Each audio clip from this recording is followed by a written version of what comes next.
5 राज्यों में जल्द ही विधानसभा चुनाव होने वाले हैं। इन चुनावों में जनता किसकी चुनेगी सरकार, पार्टियां किस आधार पर मांगेंगी वोट। एबीपी न्यूज पेश करता है घोषणा पत्र।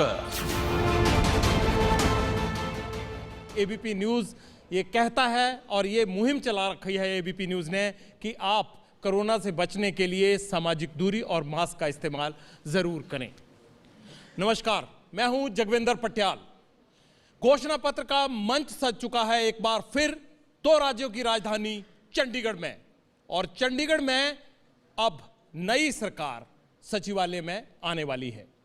हालांकि जो शुरुआती रुझान है उनमें कई समीकरण देखने को मिल रहे हैं, लेकिन एक चौंकाने वाली बात यह है कि आम आदमी पार्टी पहली बार पंजाब में सबसे बड़े दल के रूप में दिख रही है इन तमाम सर्वेक्षणों में।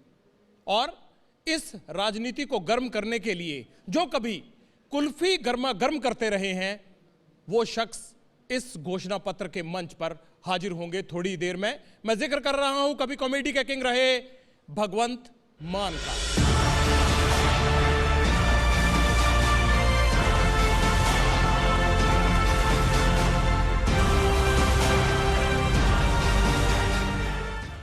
इकलौता चेहरा आम आदमी पार्टी का एमपी के रूप में लोकसभा में पहुंचने वाला भगवंत मान इस वक्त हमारे बीच हैं। घोषणा पत्र कार्यक्रम का सिलसिला आगे बढ़ाएं, इससे पहले मैं कहूंगा भगवंत मान जी आप स्टेज पर आएं और इस मंच से जनता को यह बताएं कि आखिरकार पंजाब इस बार आम आदमी पार्टी को वोट क्यों दे।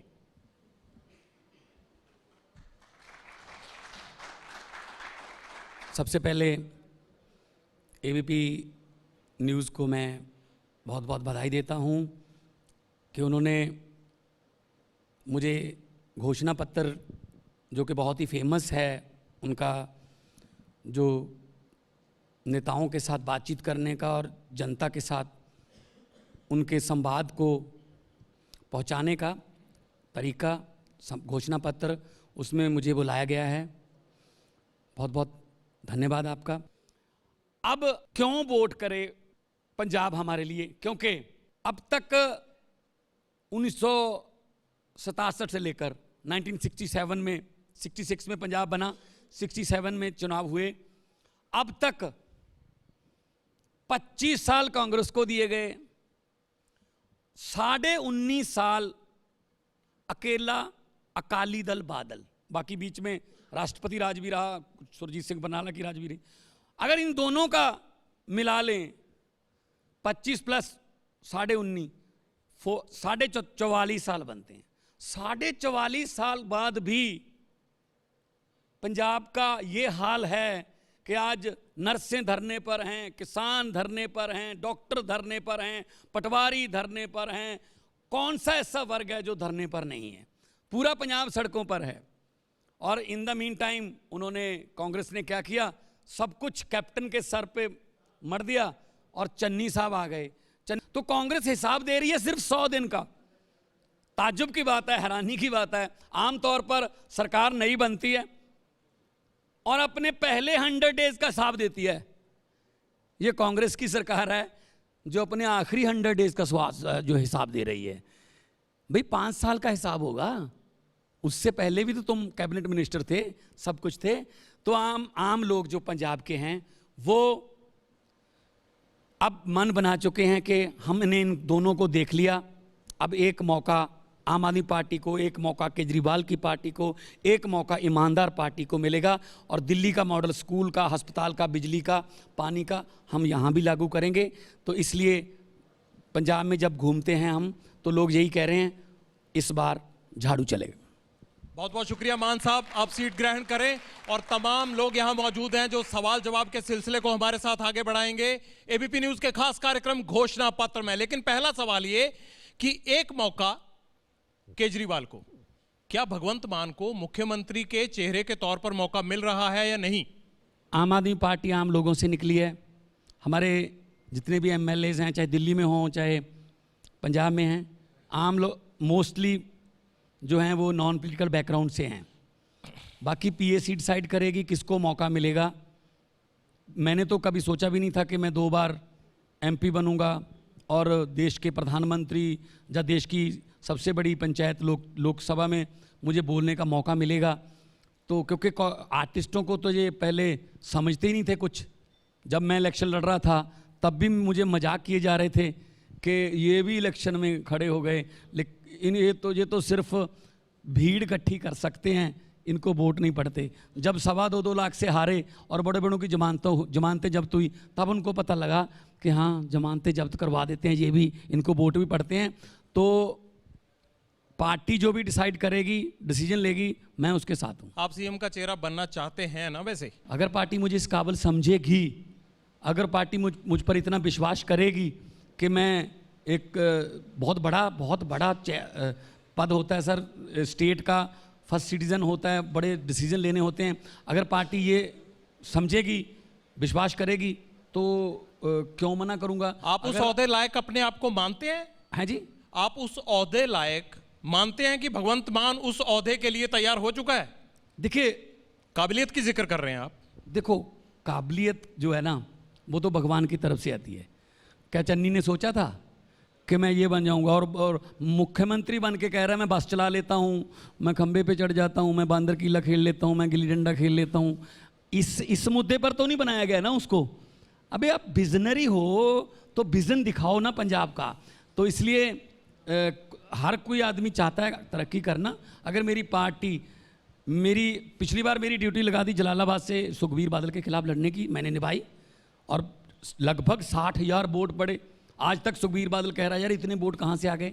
तो इसका मतलब ये है कि मैं कहीं डरता नहीं हूँ किसी बड़ी चुनौती को स्वीकार करने में। और अगर मेरी पार्टी मेरी ड्यूटी लगा देगी कि दीवारों पर पोस्टर चिपकाने हैं, मैं वो भी चिपका दूंगा। 2017 के चुनाव में आम आदमी पार्टी ने चीफ मिनिस्टर का चेहरा नहीं दिया और आप ही हमारे इंटरव्यू में कहते थे कि इस बार तो मालवा से सरकार बन जाएगी, लेकिन सीटें आई 20। तो कहीं वही गलती आपकी पार्टी इस बार तो नहीं करने जा रही? आम आदमी पार्टी इकलौती पार्टी होगी पंजाब में 2022 की इलेक्शन में जो मुख्यमंत्री के चेहरे के साथ लड़ेगी। कांग्रेस भी मुख्यमंत्री का चेहरा नहीं दे रही है, बीजेपी तो चेहरा देती नहीं है, वो तो डबल इंजन कहते रहते हैं। और बाकी सुखबीर बादल की पार्टी है, वो तो प्राइवेट लिमिटेड कंपनी है, वो तो घर से ही चलती है, तो उनका तो कोई लेना देना नहीं है इससे। लेकिन मैं आपको ये बता देता हूँ, आम आदमी पार्टी इस बार चेहरे से लड़ेगी, पंजाब से होगा, जल्दी हो जाएगा। चलिए दिवांग का सवाल ले लेते हैं। आपको क्या लगता है कि आपकी पार्टी इस बार इतनी सीटें ले आएंगी? क्योंकि जो भी सर्वे आ रहे हैं उसमें तो यही पता चल रहा है कि आपकी सीटें आएंगी पर फिर भी कम रहेंगी। एक तरीके से हंग असेंबली की बात है। तो आपको कौन ज़्यादा सूट करता है? कांग्रेस पार्टी ज़्यादा सूट करती है या अकाली ज़्यादा सूट करते हैं, बीजेपी ज़्यादा सूट करते हैं? आप नंबर लाएंगे कहाँ से? हमको पंजाब की 3.25 करोड़ जनता सूट करती है जी। ये हंग असेंबली का माहौल नहीं रहेगा। क्योंकि दिव्यांग जी, आप बहुत सीनियर जर्नलिस्ट हो, बहुत आप पॉलिटिकली एनालिसिस करते रहते हो। अब देश के लोगों ने ये मन बना रखा है कि जिसको भी जिताना है एक तरफा जिताना है।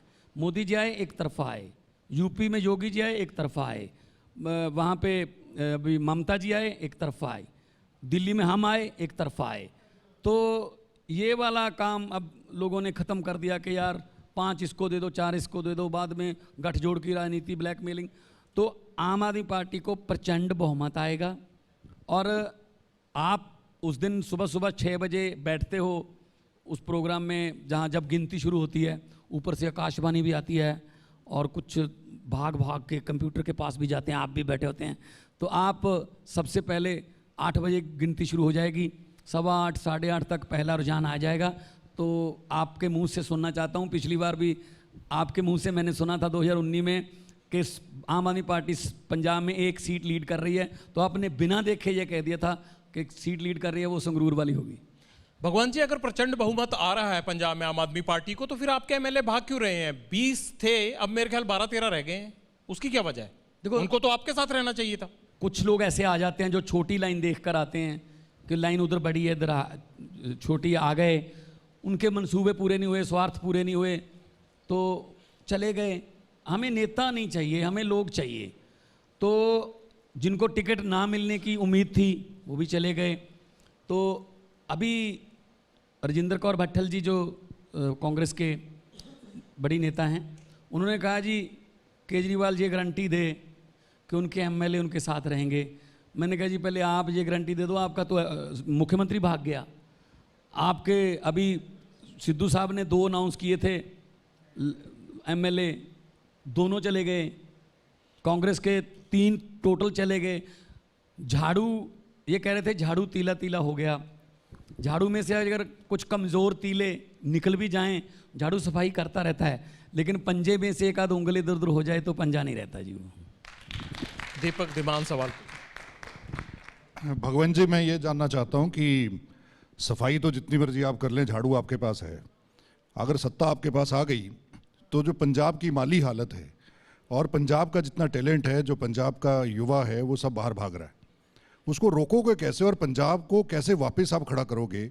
आपका विजन क्या है पंजाब को दोबारा खड़ा करने के लिए? सब पहला सवाल आपका कि पंजाब का युवा बाहर को विदेशों की उड़ारी मार रहा है, क्योंकि यहाँ उनको कुछ नज़र नहीं आता, वरना अपने घर को छोड़कर, रिश्तेदारों दोस्तों मित्रों को छोड़कर कौन जाना चाहेगा 7 समुंदर पार। तो अगर उनको यहीं पर अच्छी शिक्षा और उस शिक्षा की जो डिग्री है उसके मुताबिक उनको नौकरी यहीं मिल जाए, कोई भी नहीं जाएगा। वो उनके शरीर चले गए, मन उनका इधर ही है, वो दिवाली मनाने, नया साल मनाने, लोहड़ी मनाने यहीं आते हैं। तो ये ब्रेन ड्रेन जो है, ये सबसे बड़ी दिक्कत ये है कि आगे कुछ नज़र नहीं आ रहा। उनको उम्मीद की किरण आम आदमी पार्टी में अब नज़र आ रही है युवाओं को, और उनको रोकेंगे, यहीं पर वो काम करें, उनको अच्छी शिक्षा और अच्छी नौकरी मिले, उनकी तनख्वाहें, उनके वेतन अच्छे हों तो नहीं जाएंगे। तो एक तो ये बात है। दूसरा कहा है आपने कि पंजाब का जो बुरा हाल है, जो इतना कर्जा, सर माफियाज कितने चल रहे हैं। अकेला सैंड माफिया जो है, अगर उसका लीकेज रोक दिया जाए, लीकेज 20,000 करोड़ रुपया खजाने में आएगा सर, 20,000 करोड़। और अगर cable mafia, excise mafia, transport mafia, इनको रोकेंगे, लीकेज करप्शन में चला जाता है। लगभग अगर 20% भी बजट का हम लगाएंगे करप्शन में जाता है, 34,000 करोड़ बनता है। हम लोग ये नहीं कहते कि एक दिन में ठीक हो जाएगा, लेकिन आते ही लीकेज रुकेगी तो खजाना भरना शुरू होगा। कुछ लोग कहते हैं केजरीवाल ने ये क्यों कह दिया जी 1,000 रुपया हर महिला को, 18 साल के ऊपर हर महिला को, पैसे कहाँ से आएंगे? सर 8200 करोड़ का बजट है, 20,000 अगर रेते में से आ गया तो 8200 करोड़ में अगर माँ बहन को 1,000 रुपये का मान सम्मान मिल गया तो इसमें दिक्कत क्या है? अरविंद, तो आप दिल्ली में रहते हो, दिल्ली में इलाज फ्री है, no BPL, no red card, सबको इलाज फ्री है। पैरासीटामोल की टैबलेट से लेके 70 लाख तक के चाहे जितने मर्जी महंगे ऑपरेशन हो। दिल्ली 73% दिल्ली को ज़ीरो बिल आता है, पानी 20,000 लीटर फ्री है, और अच्छा शिक्षा, स्कूलों में शिक्षा बहुत अच्छी हो गई। लेकिन 1 रुपया भी अरविंद केजरीवाल के टेन्योर में दिल्ली पर कर्जा नहीं कि कर्ज लेके ये दे दिया, कर्ज लेके नहीं, लीकेज रोककर दिल्ली के बजट को 68,000 तक ले गए सर। बजट भी दुगना कर दिया, लोगों को फैसिलिटी भी दी। अगर लोगों के टैक्स का पैसा सरकार के पास बच रहा है तो उसको इंफ्रास्ट्रक्चर के रूप में, स्कूलों के रूप में, बिजली के रूप में, पानी के रूप में अगर वो मिलता है तो इसमें हर्ज क्या है? ये विदेशों में भी मिलता है, अमेरिका कनाडा भी लोगों को पैसे देते हैं। कोरोना वायरस के समय हज़ारों डॉलर हर अकाउंट में आए, वहाँ पर उसको सोशल सिक्योरिटी कहते हैं, यहाँ ये कहते हैं मुफ्तखोरी। अरे भाई, नेताओं को कितना कुछ मुफ्त मिलता है, कितने 1000 यूनिट फ्री हैं नेताओं, MPs को या MLAs को, कितने भत्ते मिलते हैं, सफ़र फ्री है, रेलवे फ्री है, एयर सफ़र फ्री है, तो उनको फ्री है तो आम लोगों को क्यों नहीं फ्री? जो नेताओं को फ्री मिलता है हम आम जनता को भी वो फ्री देंगे। संगीता जी का सवाल ले लें। मान साहब, अभी आपने कहा कि चन्नी जो है मुख्यमंत्री, वो मुख्यमंत्री बनने के बाद उन्होंने बताना शुरू किया कि बस चलाना जानते हैं, ये जानते हैं, वो जानते हैं, विज़न होना चाहिए सीएम के पास। आपके हिसाब से पंजाब के मुख्यमंत्री बनने के लिए क्या काबिलियत होनी चाहिए और वो काबिलियत आपके अंदर है? देखिए, कोई भी आदमी 16 कला संपूर्ण तो होता नहीं, लेकिन कम से कम जो पंजाब को बचाने के लिए, पंजाब को दोबारा पंजाब बनाने के लिए जो विजन होना चाहिए वो हमारे रोड मैप में है। हमने दिल्ली में करके दिखाया, पंजाब में भी करके दिखाई। मैं कैसे कह सकता हूँ कि मैं बहुत ही फन्ने खां हूँ। मैं यूँ आम घर से सरकारी स्कूलों में पढ़ के बड़े हुए हैं, आर्टिस्ट बन गए, लोगों ने प्यार दिया। जब आर्टिस्ट भी थे तब भी सिस्टम पर ही स्टायर कर रहे थे, तब भी एंटी इस्टेब्लिशमेंट ही बोल रहे थे हैं। और बाकी रही बात काबिलियत की, वो तो टीम वर्क होता है, टीम के साथ काम करेंगे। सचिन भी हर रोज़ सेंचुरी नहीं लगाता था, वो भी कई बार पहली बॉल पे 0 पे आउट हो जाता था। तो लेकिन गलतियां अगर होती हैं उससे सीखना भी चाहिए, और हर रोज़ मैं सीखता भी हूँ, स्टूडेंट हूँ, प्रोफेसर नहीं बनना चाहता। चरणजीत कौर। सर मेरा सवाल ये है कि आप किसान जो आंदोलन हुआ था उसका समर्थन आपने किया, पर अब किसानों ने पार्टी बना ली है, तो उनका मुकाबला अब कैसे करेंगे कि वो भी वही मांगे जो उनकी थी वहाँ पे और वही सेम बातें, अब उनका मुकाबला कैसे करेंगे? आप तो उनका समर्थन करते रहे थे कि इनकी मांगे हैं, जायज़ हैं, अब वो पार्टी बन के आपके सामने आ गए हैं, सियासी पार्टी बन के, तो उनका मुकाबला कैसे होगा? देखो, किसानों के आंदोलन में लोगों की जीत हुई है, संगठन की जीत हुई है। जिसने जहाँ जहाँ से भी कोई अपना योगदान दिया, ये उनकी जीत है। एक अहंकारी प्रधानमंत्री को झुकना पड़ा, माफ़ी मांगनी पड़ी, कानून वापस लेने पड़े। हालांकि इन द मीन टाइम 750 के आसपास जानें भी चली गई, बहुत आर्थिक नुकसान भी हुआ, और पर्चे दर्ज हुए। लखीमपुर खीरी में कैसे कीड़े मकोड़ों की तरह रौंद दिया गया, वो भी अभी मामले पड़े हैं। जीत हुई। हाँ, ये सबको हक है कि वो पार्टी बनाए, डेमोक्रेटिक राइट है, वो आज़ाद लड़े, पार्टी बनाए, तो मैं तो उनके लिए शुभकामनाएं दे सकता हूँ। बाकी सब कुछ लोकतंत्र में लोग बड़े होते हैं। माली दा कम पानी पाउणा, पर पर मशकां पावे, मालक दा कम फल फुल लाउणा, लावे या ना लावे। लोकतंत्र में मालिक जनता है, लोकतंत्र में मालिक पब्लिक है। मान साहब, संयुक्त समाज मोर्चा से जो किसानों ने बनाया है, उससे आम आदमी पार्टी का चुनाव से पहले गठजोड़ हो रहा है या नहीं? सीधा सवाल ये है। सीधा जवाब ये है कि अब तक हमारी कोई बात नहीं हुई है। कोई हमारे साथ उनका ऑफिशियल कोई बैठकर कोई सीट शेयरिंग या वट एवर अलायंस या कोई वट एवर कुछ नहीं हुआ अब तक। क्या चुनाव के बाद इस अलायंस की जरूरत पड़ी तो ये एक अच्छा भागीदार हो सकता है आम आदमी पार्टी के साथ? पहले दिवांग भाई ने यही पूछा था, हाइपोथेटिकल है, ज़रूरत नहीं पड़ेगी अलायंस की। जो पंजाब के लोग हैं जो मन बना के बैठे हैं, जहाँ भी जाते हैं, इस बार माझा, और पिछली बार हम माझा और दोआबा में बिल्कुल ज़्यादा नहीं कर पाए थे, इस बार माझा और दोआबा भी ज़्यादा, बहुत ज़्यादा रिस्पॉन्स आ रहा है। मालवा तो पहले से ही पूरा सीना ठोक के बोलता है कि हम तो आम आदमी पार्टी के साथ हैं।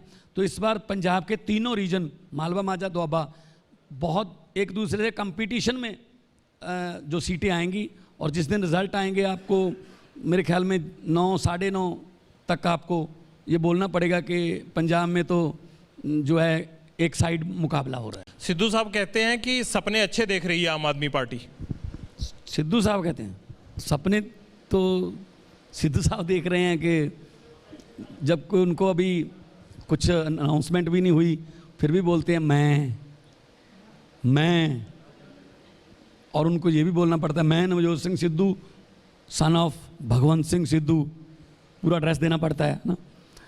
और बात बात पे ये बोलना पड़ता है ठोको ताली। सिद्धू साहब के बारे में क्या बोलूँ, मेरे तो जज भी रहे हैं वो लाफ्टर चैलेंज में। अब भी आपको जज कर रहे हैं, इसीलिए बोलते हैं। तो ये तो उनकी पार्टी बताएगी, उनकी पार्टी में क्या चल रहा है, सरकार थोड़ी चल रही है। आप बता दीजिए क्या चल रहा है। चन्नी की जाखड़ से नहीं बनती, जाखड़ की बाजवा से नहीं बनती, बाजवा की रंधावा से नहीं बनती, रंधावा की बिट्टू से नहीं बनती, बिट्टू की सिद्धू से नहीं बनती, सिद्धू की किसी से भी नहीं बनती। ये चल रही है। असीम बसी। 2017 में बहुत स्ट्रॉन्ग सेंटिमेंट था आम आदमी पार्टी का, लेकिन फिर भी वाइंड अप हो गया 20 सीट्स पे, और जैसे आपने बोला माझा और दोआबा में डेजर्टेड रहे, कुछ नहीं आया। इस बार क्या ऐसा डिफरेंस है जो आप बहुत कन्विंस्ड हैं कि क्लियर मेजॉरिटी आ जाएगी? इस बार क्या चेंज आ गया 5 साल में? पिछली बार लोगों ने कैप्टन साहब के झूठे वादों पर यकीन कर लिया था। प्रशांत किशोर जी ने बहुत बड़े बड़े वादे करवा दिए, उनसे लिख के दे दिया अभी भी लोगों की जेबों में वो कार्ड पड़े हैं, कैप्टन ने 100 चक्की थोड़ी नौकरी पक्की। और कुदरत का संजोग देखो, लोगों को नौकरी देने वाला खुद बेरोजगार हो गया कैप्टन साहब। तो पिछली बार लोगों ने उनको 2002 से 2007 वाला कैप्टन का विज़न मान लिया कि शायद ये आएंगे, हमारी प्रॉपर्टी से रेट भी बढ़ जाएंगे, हमारे फंसी हुए प्लॉट जहाँ बिक जाएंगे। यकीन कर लिया, बहुत बड़ा यकीन कर लिया। लेकिन कैप्टन साहब ने इतना दिल दुखाया, इतना दिल तोड़ा पंजाबियों का, शायद इससे पहले किसी ने ना तोड़ा हो।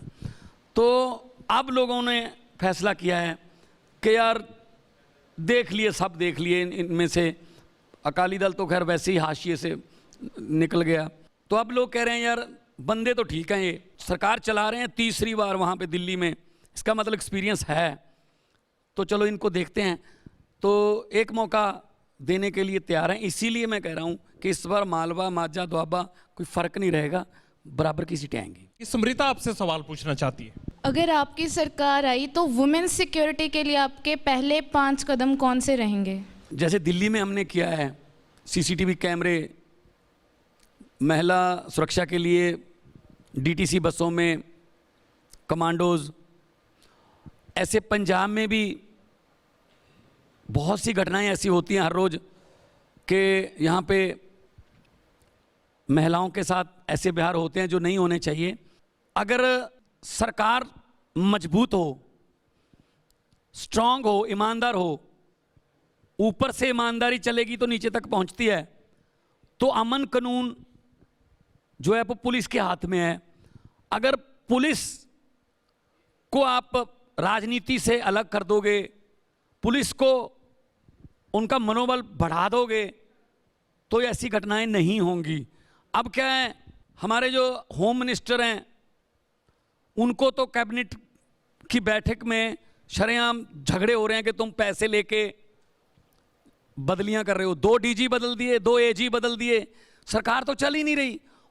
और सिद्धू साहब पुलिस को कैसा बोल रहे हैं कि ये मेरा एमएलए है, अगर ये दबका मार दे तो पुलिस वाले थानेदार की पैंट गीली हो जाएगी। क्या ये फोर्स का आप हौसला बढ़ा रहे हो? वही थानेदार आपके घर के सामने तंबू लगा के आपकी सुरक्षा करते हैं। तो आप बहुत से एमएलए की ऐसी भी ऑडियोज आई हैं धमकी देते हुए, मैं तेरा बिस्तरा गोल करा दूंगा, तेरी हिम्मत कैसे हुई, तुझे पता नहीं, तू नया नया आया है मेरे हलके में, मेरे पास आके मुझे सत श्री अकाल क्यों नहीं बुलाई। अगर पुलिस को आप इतना गुलाम कर लोगे तो फिर पुलिस जो है उसका ध्यान अपनी ड्यूटी से हटकर कहीं हो जाता है, शरारती तत्वों का हौसला बढ़ता है। जब आप स्ट्रांग सरकार दोगे, ऊपर से मैसेज ऐसा आएगा तो सब कुछ ठीक हो जाएगा। संगीता तिवारी। मान साहब, आपने अभी कांग्रेस की पूरी गिनती कराई कि कांग्रेस में फलाने की फलाने से नहीं पड़ती, उसकी इससे नहीं पड़ती। तो आम आदमी पार्टी में तो नेता ही नहीं है कि आपस में कोई झगड़ा भी होए या मनमुटाव होए। आपके अलावा पंजाब में कोई और चेहरा क्यों नहीं उभर पाया? देखो, हमारे एलओपी हरपाल चीमा जी हैं, हमारे पंजाब में सबसे ज़्यादा पढ़े लिखे 6 एमए की हैं जिन्होंने, वो एमएलए बुढ़लाडा से प्रिंसिपल बुधराम हैं। हमारे यूथ के बहुत ही डायनेमिक नेता हैं, बरनाला से मीत हेयर हैं, बलजिंदर कौर हैं, डिप्टी स्पीकर, डिप्टी लीडर हमारी जो है सरबजीत कौर मानू के हैं, अमन अरोड़ा है। आप नेता उसको मानते हो जिसको आप जानते हो। हमारे नेता जो हैं वो आम घरों से निकले हैं, इसलिए धीरे धीरे वो भी इस्टेब्लिश हो जाएंगे, कोई बात नहीं है। मैं पहले से फेमस था, शायद आपको ये लग रहा है, वरना मैं भी उनके जैसे ही हूँ, कोई ऐसी बात नहीं। जो छोड़ के गए हैं उनमें एक तो जेल में है, उन पर तो ड्रग का केस है जो खुद मुख्तारी मांगते थे। अगर नामों की गिनती करें तो छोड़ के जाने वालों की नाम बहुत ज़्यादा है। सारे जितने भी पुराने नेता थे सारे छोड़ के चले गए और सिर्फ आप बचते हैं। 6-7 चले गए, लेकिन करोड़ों लोग आ रहे हैं। चंडीगढ़ में पहली बार आम आदमी पार्टी ने झंडा गाड़ा है। चंडीगढ़ में आप कहते हो आम आदमी पार्टी शहरों में नहीं है, चंडीगढ़ सबसे बड़ा शहर है, पंजाब की राजधानी है। चंडीगढ़ में आम आदमी पार्टी पहली बार लड़ी और 14 सीटें जीती हैं। 18 सीटें चाहिए, हुई नहीं, इतने दिन हो गए, क्यों नहीं? हो जाएंगी, जल्दी हो जाएंगी। ये बताइए, आपने अभी कहा कि जो छोड़ के गए हैं वो जेल में है, लेकिन जो जेल में गए उनको जब पकड़ा गया तब तो वो आपके सीएलपी लीडर थे, जब जिस चीज के लिए उनको जेल में डाला गया। किस चीज़ के लिए डाला गया? आपको पता होगा, आपके लीडर थे, आपको नहीं पता? ड्रग्स के केस थे पुराने, हाँ, वो निकल आए। तो आपके यहाँ भी ड्रग्स वाले लोग बैठे हुए थे ना, इसका मतलब? नहीं, हमें क्या पता कि वो ऐसे छुपा रहा है, वो कह रहा मैं तो इसमें है ही नहीं, अभी भी कह रहा है मैं तो है ही नहीं, मेरे पे झूठा केस है। लेकिन ईडी ने निकाले हैं ना, अब वो कांग्रेस में चले गए। उन्होंने तो अपनी पार्टी भी बना ली थी ना, वो तो पंजाब एकता पार्टी बनाई उन्होंने। नहीं, ये मान साहब क्या बात हुई कि आपके साथ हैं तो वो दूध के धुले हैं, और दूसरी पार्टी में जाकर उनको कोई नुकसान हो गया तो आप कह देंगे कि ये इसीलिए जेल में बैठा है क्योंकि हमारी पार्टी में नहीं है? नहीं, मैं ऐसा नहीं कह रहा हूं। आप ये बोलिए कि मैं ये बोल रहा हूं, मैं ये बोल रहा हूं कि जब हमारी पार्टी में आए थे उन्होंने कहा मेरे पे कोई केस नहीं है, आपने यकीन मान लिया, वो जीत गए, और अब आप कह रहे हैं कि उसी टाइम को, ये टाइम तो नहीं बदला है ना? अब वो अब भी कह रहा है कि पॉलिटिकल केस हैं। तो ऐसे तो 36 केस हैं, 36 केस हैं अरविंद केजरीवाल पर, पॉलिटिकल केस हैं। मेरे पे भी चंडीगढ़ में कर रखा है कि ये धरना देने आए थे। अच्छा, धरने का है, ड्रग्स का तो नहीं है ना? अरे नहीं, मैं कौन सा ड्रग। भगवंत जी, एक बात बताइए कि अभी जेल की बात हो रही है, पुलिस की बात हो रही है सारी, और जो सबसे चर्चित मामला अभी चल रहा है ड्रग्स का, जिसमें SIT और केस दर्ज हुआ विक्रम मजीठिया के खिलाफ, और वही मजीठिया हैं जिनसे केजरीवाल ने माफ़ी मांगी जब ये मामला चल रहा था आगे। अब ये एक बड़ा मामला है जिसमें 6000 करोड़ की ड्रग्स की बात है। अगर आपकी सरकार बनती है तो ये ड्रग्स का ये जो मामला है, क्या आप सज़ा दिलवाएंगे विक्रम मजीठिया को, और बाकी लोगों का क्या होगा जो वो जेल में पहुंचेंगे या नहीं पहुंचेंगे? बिल्कुल होंगे। देखो, माफ़ी मांगने का मतलब ये नहीं है कि हम सत्ता में आ गए और उसके बाद हमने मजीठिया को खुला छोड़ दिया। माफ़ी तो कैप्टन अमरिंदर सिंह को मांगनी चाहिए, जिन्होंने गुटखा साहब की कसम खाई कि 4 हफ्ते में बड़ी मछलियां पकड़ लूंगा, ठीक है ना। तो चन्नी साहब कह रहे हैं कि कैप्टन अमरिंदर सिंह ने बादलों के साथ मिलकर ये ड्रग का केस और बरगाड़ी का केस बेअदबी का खराब कर दिए। हम सत्ता में होते तो अलग बात, आएंगे सत्ता में, मंत्री और संतरी का कोई फर्क नहीं होगा। जो पंजाब की जवानी को चिट्टे में डुबोने के लिए, पंजाबी में कहता हूं मैं कि जिन्हां ने साडे पंजाब दियां ਲੱਖਾਂ ਧੀਆਂ ਭੈਣਾਂ ਦੀਆਂ ਰੰਗਲੀਆਂ ਚੁੰਨੀਆਂ ਦੇ रंग चिट्टे कीते है, चिट्टे नाल उन्हां नूं ये जेनोसाइड के केस चलने चाहिए, नस्ल कुशी के, जिन्होंने पंजाब को ऐसा पंजाब बना दिया। बोलने में भी शर्म आ रही है हमें, और क्रिमिनल्स के विरोध में चले। लेकिन तब भी इस माफी का जिक्र तो होगा ना। अरविंद केजरीवाल ने माफी तो मांगी थी ना विक्रम मजीठिया से, सर, आप उस माफी पे क्यों नहीं कुछ बोलते? संजय सिंह पर तो सेम केस चल रहा है, क्योंकि उन पर इतने केस चल रहे थे कि दिल्ली गवर्नमेंट चलाने से भी मतलब उनको दिक्कत आ रही थी कि हर रोज किसी न किसी कोर्ट में जाना पड़ रहा था। तो इसलिए उन्होंने कहा कि मैं विद्रॉ कर लेता हूं, लेकिन संजय सिंह पर चल रहता है। माफी मांगने का ये मतलब नहीं है हमने बरी कर दिया उसको। अगर उसके खिलाफ कोई अभी हमें मिलेगा, सरकार आते ही कोई सबूत मिलेगा या SIT का जो लिफाफा खुलेगा तो हम तो कार्रवाई करेंगे। लेकिन एक बात ये भी तो आती है ना, आम आदमी पार्टी जिस मर्जी पर आरोप लगा देती है और जब मौका आता है तो जब मर्जी माफी मांग लेती है। नहीं, ऐसा नहीं है जी, ऐसा हुआ है? ऐसा नहीं है। मैं आपको बता रहा हूँ कि हम जो कहते हैं वो करेंगे। दिल्ली में किया है, पंजाब में भी करेंगे। तो हम दिल्ली में स्कूलों की और अस्पतालों की बिजली पानी की बात कर रहे थे, और बीजेपी अमित शाह की अगुवाई में 150-200 MP, पता नहीं कितने मुख्यमंत्री, वो नफरत की राजनीति कर रहे थे, शाहीन बाग, हिंदू मुस्लिम। लेकिन दिल्ली के लोगों ने कहा नहीं, हमें स्कूल और अस्पतालों की राजनीति पर मोहर। लेकिन मान साहब, ड्रग्स बड़ा मुद्दा है और इस पे बहुत कंक्रीट काम होना चाहिए। पंजाब के लिए ड्रग्स कोई छोटा मुद्दा नहीं है, इसलिए हम ये आग्रह आपसे कर रहे थे। दिवांग का अगला सवाल। जी दिवांग भाई। मंदा, मैं आपसे 2 सवाल पूछ रहा हूँ। एक तो ये कि नवजोत सिंह सिद्धू बोल रहे हैं कि वो केजरीवाल से डिबेट करना चाहते हैं। केजरीवाल ने कहा कि नहीं, वो हमारे पार्टी अध्यक्ष आप हैं तो आप डिबेट करेंगे, मान डिबेट करेंगे। क्या आप उस डिबेट के लिए तैयार हैं? एक पहली बात यह है। और दूसरी बात यह है कि एक जो समस्या आपकी पार्टी में देखी जा रही है वो ये है कि पूरी पार्टी दिल्ली से चलती है, दिल्ली बहुत ज़्यादा हावी है। जो पार्टी आपके जो सदस्य छोड़ के भी गए हैं वो यही कहते हैं कि पंजाब के लोग कुछ कह नहीं पाते हैं, दिल्ली जो कहता है वही सब, एक तरीके से दिल्ली दरबार के आगे नतमस्तक है पार्टी। पहले सवाल का जवाब ये है, अगर सिद्धू साहब चाहते हैं डिबेट करना, मैं पंजाब का प्रधान हूँ विपक्षी पार्टी का, वो पंजाब के प्रधान हैं कांग्रेस के, मैं भी इलेक्टेड रिप्रेजेंटेटिव हूँ, MP हूँ, वो भी इलेक्टेड रिप्रेजेंटेटिव हैं, वो MLA हैं। आप उनसे टाइम ले लीजिए और स्थान वो बता दें, टाइम वो बता दें। वो अपने अफसरों को लेके आए, वो कागज़ों का वो पूरा बोरा भर के लेके आए। मैं मुँह ज़बानी बोलूँगा, यहाँ मर्जी डिबेट कर ले मेरे साथ, यहाँ मर्जी।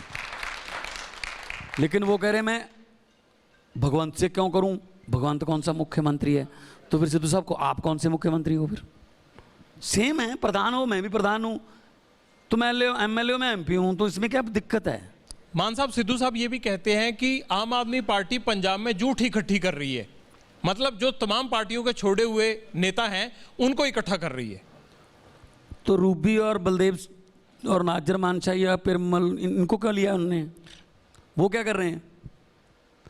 अरे इलेक्शन के समय ये जो कुछ लालची या कुछ ऐसे आते जाते रहते हैं, लेकिन नीयत साफ होनी चाहिए, पार्टी की नीतियां नहीं बदलनी चाहिए। नेता जितने मर्जी बदल जाएं, कोई प्रॉब्लम नहीं है। मैं दिवांग भाई, तो आपका दूसरा सवाल रह गया कि दिल्ली से चलती, दिल्ली में पार्टी का मुख्यालय है, नेशनल कन्वीनर हमारे दिल्ली में रहते हैं। ऑब्वियसली हर पार्टी है, बीजेपी है पंजाब में, तो गजेंद्र सिंह शेखावत क्या मोगा से हैं? तो हरीश चौधरी क्या मलेरकोटला से हैं? वो भी उनके ऑब्जर्वर हैं, हमारे भी जर्नैल सिंह ऑब्जर्वर हैं। कह दिल्ली से।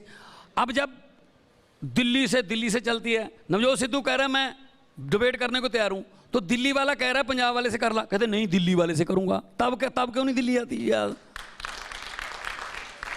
तो ये उनके पास कोई मुद्दा ही नहीं है असल में। वो आप स्पीच सुनिए नवजोत सिद्धू की या चन्नी की, केजरीवाल भगवंत मान, केजरीवाल भगवंत मान, आम आदमी पार्टी केजरीवाल, केजरीवाल भगवंत मान, केजरीवाल भगवंत। इतनी बार तो मतलब हमारी पार्टी वाले भी नाम नहीं लेते जितना वो लेते हैं। तो इसका मतलब है उनको कहीं ना कहीं डर है, उनको पता चल गया कि आम लोगों ने फैसला कर लिया है। तो उनके नेता कहाँ हैं? देखो हमारा जो प्रधान है वो तो 30 को आया चंडीगढ़ में विजय यात्रा, 31 को पटियाला में शांति यात्रा, नया साल अपने परिवार के साथ नहीं, उसके बाद अमृतसर में गए माथा टेका, 1 तारीख को वापस गया, नया साल अपने परिवार के साथ नहीं। तो जनाब के कहाँ हैं राहुल गांधी जी? उनकी 3 तारीख को रैली थी, कल मतलब 3 को रैली थी उनकी मोगा में, तो अचानक से रैली कैंसिल कर दी गई क्योंकि वो विदेशों में नए साल की छुट्टियां मनाने के लिए 15 दिन अपने ननिहाल चले गए इटली। तो फिर अपने नेता को बुलाओ ना।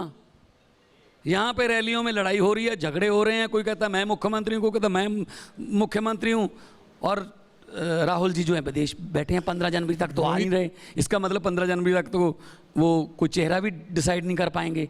सो आम आदमी पार्टी पंजाब का यूनिट है, मैं उसका प्रधान हूँ, कोई भी फैसला मेरे से पूछे बिना नहीं होता।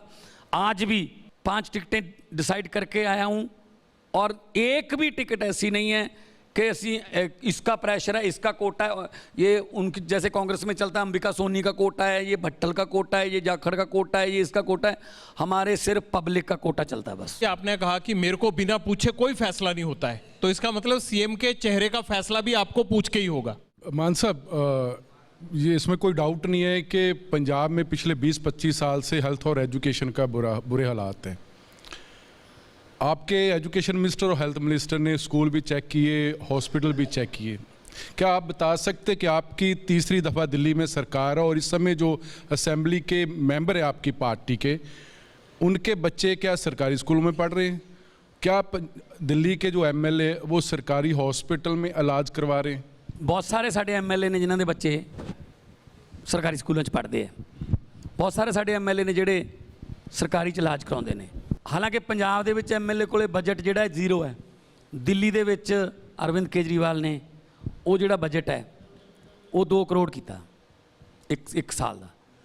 ਪਹਿਲੀ ਵਾਰ ਹੋਇਆ ਕਿ ਲਗਾਤਾਰ ਦੂਜੀ ਵਾਰ 90% ਤੋਂ ਜ਼ਿਆਦਾ ਬਹੁਮਤ ਜਿਹੜਾ ਕਿਸੇ ਇੱਕ ਪਾਰਟੀ ਨੂੰ ਮਿਲਿਆ ਹੋਵੇ, ਨਹੀਂ ਤਾਂ ਦੂਜੀ ਵਾਰ ਸਰਪੰਚ ਨਹੀਂ ਬਣਦਾ ਇੱਥੇ। ਸੋ ਜੋ ਪੰਜਾਬ ਦੇ ਸਕੂਲਾਂ ਦੀ ਹਾਲਤ ਹੈ, ਉਹ ਕਹਿੰਦੇ ਜੀ ਨੰਬਰ 1 ਤੇ ਆ ਗਿਆ पंजाब शिक्षा में नंबर 1 पर आ गया। तो हमने कहा बड़ी अच्छी बात है जी, हम देखना जाएंगे कौन से स्कूल हैं। जब 2 स्कूलों में मनीष सिसोदिया गए तो ताला लगा दिया, कहते ये स्कूल में अंदर नहीं जाने देना, और ये ऑर्डर जारी कर दिया कि दिल्ली से कोई टीम आवे स्कूल में अंदर नहीं घुस सकती। भाई नंबर 1 दिखाने के लिए आप तो प्राउड से करो कि हाँ जी वेलकम करेंगे, आइए देखिए। तो वहाँ ट्रंप की वाइफ देखने आती है स्कूल, हालांकि मोदी ने समझाया था ना देख तू, वो कहते नहीं मैं तो देखूंगी। तो ट्रंप की वाइफ ने केजरीवाल के स्कूल देखे, तो मोदी ने एमसीडी वाले स्कूल क्यों नहीं दिखाए उनको, केजरीवाल का क्यों दिखाना पड़ा? तो इसका मतलब काम हुआ है। इसीलिए लोग यकीन कर रहे हैं कि हम हेल्थ, एजुकेशन, बिजली, पानी, जो हमारी बेसिक नीड्स हैं उसकी बात करते हैं। हम नफरत की राजनीति या हिंदू मुस्लिम या ये बात नहीं करते। आखिरी सवाल भगवंत मान साहब, आप पंजाब विधानसभा का चुनाव लड़ रहे हैं, और लड़ रहे हैं तो किस सीट से? लड़ रहा हूं, लेकिन सीट पार्टी डिसाइड करेगी। इस बार कितनी सीट्स आएंगी आम आदमी पार्टी को? पिछली बार आप कहते थे कि मालवा से ही इतनी सीट आ जाएंगी कि माझा और दोआबा से सरकार बनाने के लिए जरूरत नहीं पड़ेगी। देखो मैं कुछ ज्योतिषी तो नहीं हूं, लेकिन पिछली बार तो थे आप। मुझे इतना पता है कि इस बार 2/3 मेजोरिटी आएगी। अब उसको 80 बोल लो, 85, 87, 90 यहाँ तक, और चमत्कार हो गया तो कुछ भी हो सकता है। वो तो फिर तो किरण बेदी को हमारे वकील साहब हैं एसके बग्गा, मैं उनकी जब सभा में गया, किरण बेदी सबसे ज़्यादा बोलने वाली थी, बोलती रहती थी। और एसके बग्गा, जब मैं उनकी सभा में गया तो सभा में पहले गाने चले देशभक्ति के, फिर एक नाटक। मैंने कहा जी मैंने अगली सभा में भी जाना है, अभी कैंडिडेट ने बोलना भी है, तो टाइम थोड़ा ज़्यादा हो गया। कहते नहीं जी कैंडिडेट साहब अभी बोलेंगे। कैंडिडेट साहब बोले, भारत माता की जय, मेरा नाम एसके बग्गा है, मैं पेशे से वकील हूँ, केजरीवाल ने मुझे टिकट दे दिया है, भाषण देना मुझे अभी आता नहीं है, भारत माता की जय। तो किरण बेदी हरा दी लोगों ने। मतलब इसमें कोई पता नहीं फिर कहाँ चलता है झाड़ू, और झाड़ू जब चलता है फिर सफाई होती है, और राजनीतिक गंदगी की सफाई जो है झाड़ू करेगा देश में, पूरे देश में करेगा। और मैं भी यही कहना चाहता हूँ कि जो आपने चलाया भी था, मैं बोलता भी रहता हूँ कि हम सेकुलर पार्टी हैं, हम पंजाब की भाईचारक सांझ को, सोशल बॉन्डिंग को तोड़ना नहीं चाहते। जिस किस्म की घटनाएं हो रही हैं चिंताजनक हैं। गुरु साहब की बेअदबी की कोशिश दरबार साहब में हुई, ब्लास्ट हुआ, ऐसी घटनाएं, मतलब राहत इंदौरी का शेर है कि सरहद पर तनाव है क्या, पता करो देश में चुनाव है क्या। पर मैं ये कहूँगा कि लंबे सफ़र को मीलों में मत बांटिए, कौम को कबीलों में मत बांटिए। एक बहता दरिया है मेरा भारत देश, इसको नदियों और झीलों में मत बांटिए। बहुत बहुत शुक्रिया मान साहब। और ये देश भी चाहता है कि सफाई हो, भ्रष्टाचार की सफाई हो, गंदगी की सफाई हो, और उन तमाम बुराइयों की सफाई हो जिनके नाम पर राजनीतिक पार्टियां वोट लेती हैं। आज घोषणा पत्र में भगवंत मान के साथ इतना ही, लेकिन घोषणा पत्र का ये सफर आगे भी एबीपी न्यूज पर जारी रहेगा, और अगले घोषणा पत्र में होगा एक और बड़ा चेहरा। फिलहाल आप दीजिए इजाजत और देखते रहिए एबीपी न्यूज, आपको रखे आगे। मेहरबानी।